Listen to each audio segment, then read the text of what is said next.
filter capacitor and choke block. We're coming to you the traditional way using my HDV camcorder today after an incident with half of the update last night real late and me deleting it off my iPhone like an idiot. So I figured this might be the better way. Here, we'll look over my shoulder, and what I'm going to do is try to melt this all out, and to do so, what I'm going to do, it's just a very low temperature wax, and I know this from removing everything yesterday and it actually melting on the tip of my iron, burning, and actually contaminating the tip of the iron and having to clean it off. So what I'm going to do is I'm going to melt it out here and see what the structure is slowly with the good old heat gun set on low. And what it's going to do, it's going to melt here, and I'm going to try to catch it. And I was not going to do this yesterday because yesterday was one of the hottest days of the year. It was over 100, and that's not a day when you want to start dealing with that. Now, as you can see, I got this little aluminum catch pan here. I am going to try to reuse some of the wax if possible. And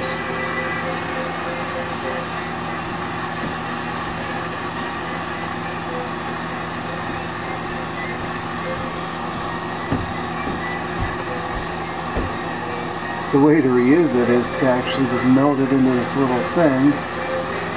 This little catch tray I've got here. And I'll set the catch tray on a candle warmer later to remelt the wax. I do have a plate under there so I can protect my little mouse pad.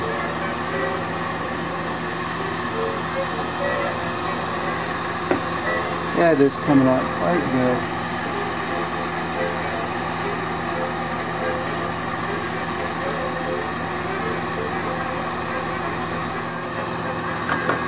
There we are, about halfway done. You can see there's some progress in melting things off and getting the terminal block uncovered. I'm going to continue melting a little bit more at a time.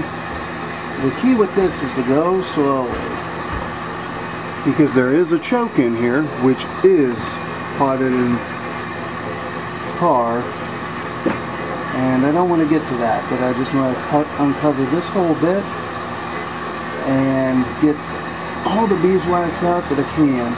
And I also want to go slowly because I don't want to overheat the whole thing, because I don't want to damage the choke at all, because that would be another real bummer.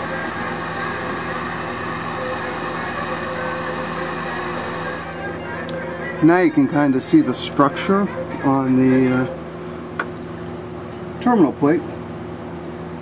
This is for this one right here.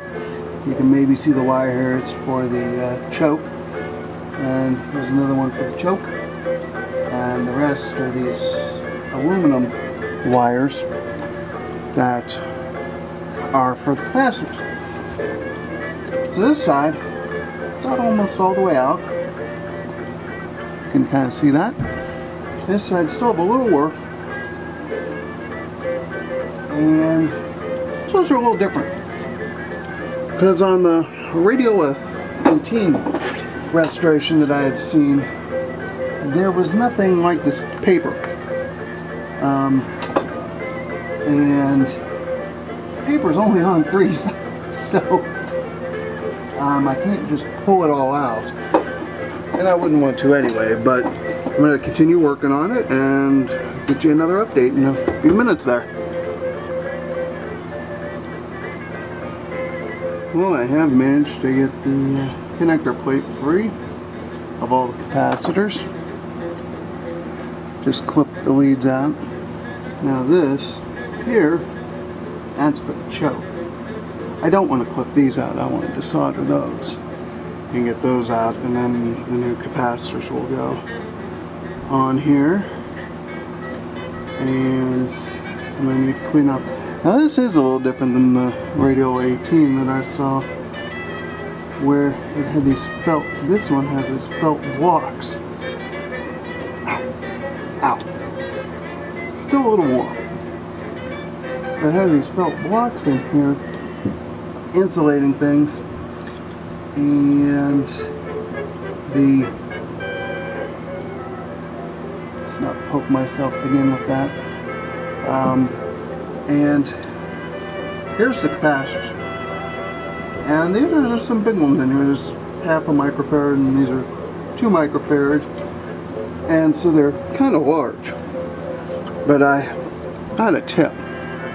And the tip was from the Radiola 18 restoration, was to just use a corkscrew and screw it down into the capacitor. And first I want to get this off of here so I don't damage the block or the filter choke. So another update, so a bit of cursing and pulling and heating. First 3 sections of capacitor have come out. Other 3 have got hooked down in there. Just an empty cavity. Some more good wax.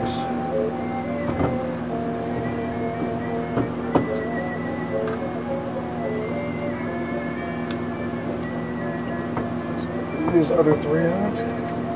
Just gonna wedge a lever in there.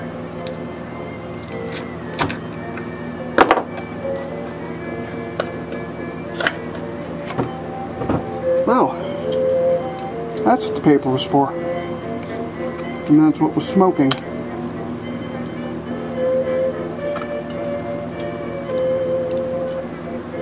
I was right. It's just beeswax. And there's the capacitors. Now sometimes these are actually good, because they are a higher quality paper and other bits than modern 40s, 50s paper caps. Let's see if I can undo one for you here. It's just a jelly roll construction. So I can unravel one without. Wax is hardening up again. There's the paper insulating layer.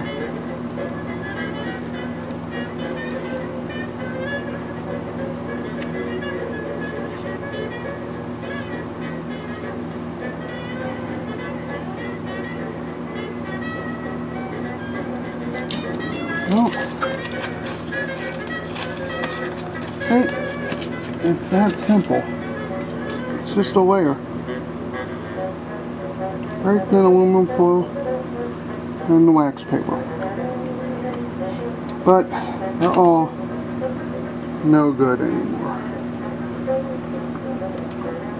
because of age.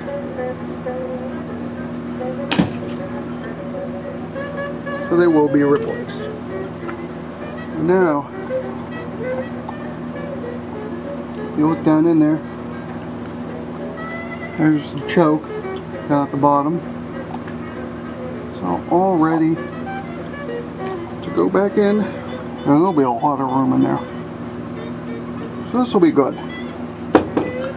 Alright.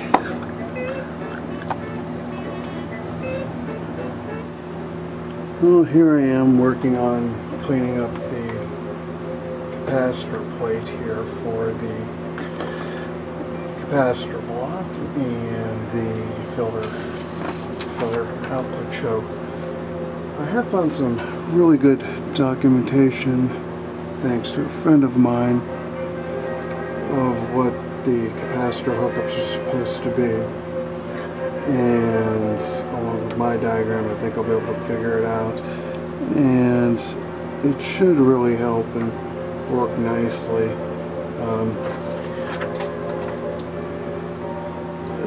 These are the caps I'll be using. Modern Panasonic 630 volt poly film caps. These are the 0.51 microfarad, and these big ones are the 2.2, and they should be perfectly fine. Yeah, I know the originals are 0.5 and 2.2, but the tolerances were very, very large, and the tolerances on these are 5%, and so they should be fine. And I've always been told on filter caps and stuff like that to go higher and you're fine, just not lower. And and this is what I'm doing here. I'm basically heating this and letting it heat up a bit from the back side.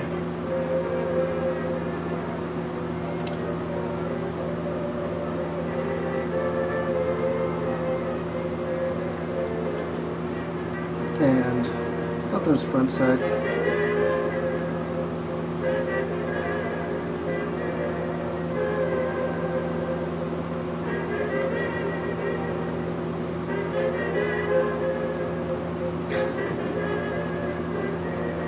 Oh well. And you know, getting them cleaned out like that so I can put in the new caps. The other restoration that I saw, actually, the radio, they connected them a little differently. They were like little tubes,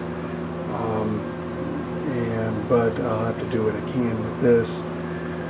Hope it's not going to take too much longer. This is taking about 45 minutes to get this far, and I've got to still clean the flux and stuff off, so I'm going to soak it in some denatured alcohol.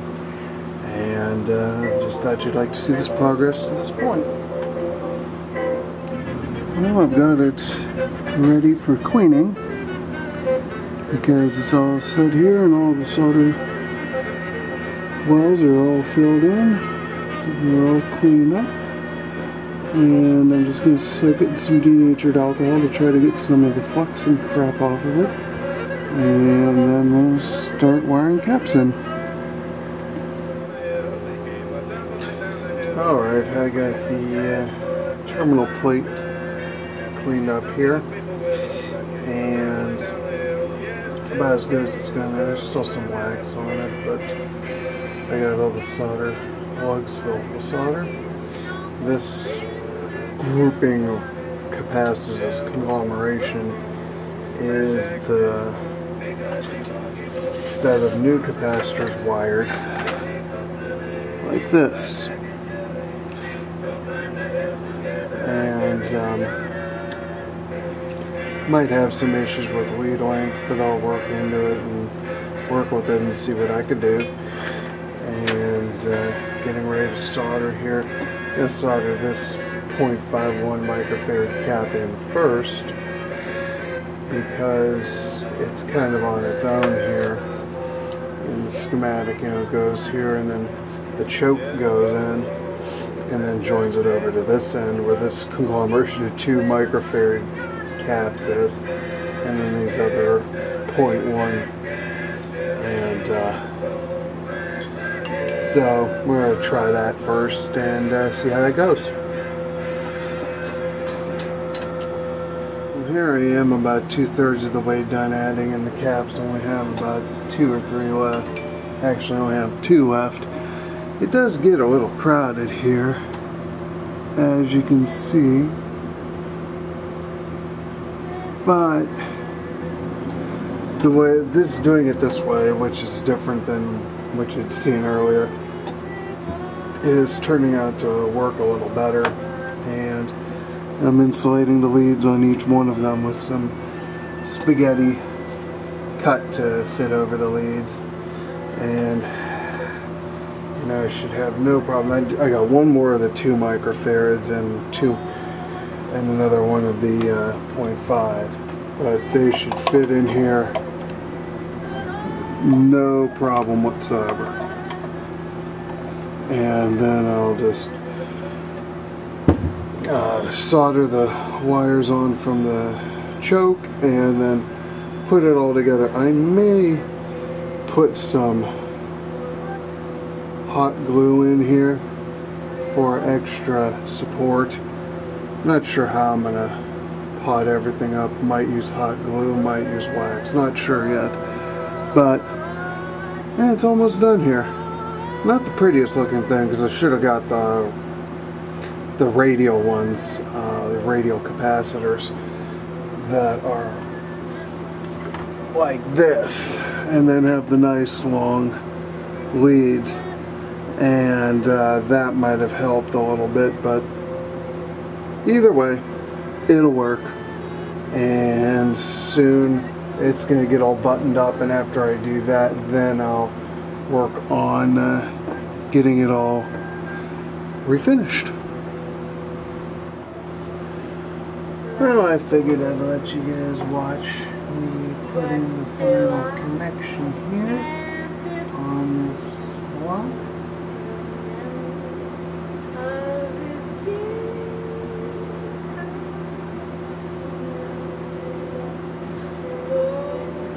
Heating up the solder. I really should have a bit higher temperature iron, but I don't really feel like going to Radio Shack and buying one of their crap irons. I'll stick with my nice Weller here. Okay, that is the last connection, the last capacitor in the block. It is a kind of a jumble. I'll have to space them out a bit, but there's still plenty of room in there, and I've got a lot of space to fill. A lot of space to fill in there, and yeah, I'm gonna just start melting paraffin and dropping it in there. I was thinking I may also remelt what's left of the wax here that I took out. I'll use the same thing for both, candle warmer, and I'll see how it looks. But I think there's too many contaminants and stuff in here for this to be used. But making pretty decent progress here.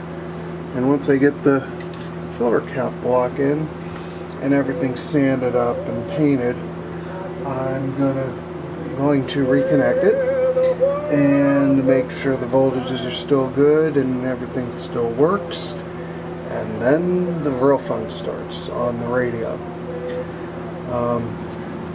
I was able to get some more documentation. This is some RCA service documentation that my buddy was able to scan and send to me,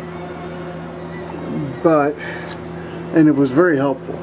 This was the most helpful thing, because every diagram I've ever had of that, the filter cap block, has been very hard to read, and this one, as you can see, is quite easy to read. And of course it has the listings of what should go from the socket power unit to the radio, and so is the schematics. And I'll let you see, though, still getting blown by some wind here, but focus issue. But if you'll notice, there's a big problem, and the big problem is most of the capacitors and resistors do not have values on them. That's still a big issue, so I'm trying to get a copy of the actual RCA Red Book, or as my buddy called it, Brown Book, and he's going to look. But what these did have that's very, very useful is a description of what's inside the IF transformer cans. and the alignment procedure. I'm not quite sure how I'm going to do this because I don't have an RF oscillator, and it's everything's a little different. All the current radios use 450 kilohertz, and these older ones, this one in particular uses 180. But it is going to help a lot. And right here we are filling the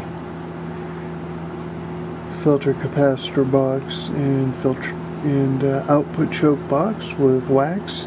I remelted the original beeswax and put that as the first layer right on top of the output choke. And right now I've put one layer of paraffin wax and am in the process of melting some more. And it's a slow process, but I'd rather do it this way than others because I don't have to clean up as much. And I'm just waiting for the soldering iron to heat back up so I can solder the two leads onto the capacitor bunch, and then so it can be ready to be lowered in there, because I'm getting pretty close, but not quite to where it needs to be with the wax. But it'll be good and definitely insulated, and I'll get everything all set up and nice. It actually does harden up quite fast after you put it in there. And that's about it for right now. Alright, it's got the filter capacitor and output choke box back together. I'm letting the wax cure before I do any sanding on it, but got everything back in. Don't have it completely filled to the top with wax, just enough to keep the capacitors in place. So on to sanding and more coats of paint and primer and more good stuff like that. Alright, last update for today. Just put the second coat of primer on the socket power unit chassis and the filter capacitor and output choke box. The filter choke, or reactor as they call it, already has 2 coats of primer on it, and so I want to let that sit for at least 24 hours and then I'll come back to it.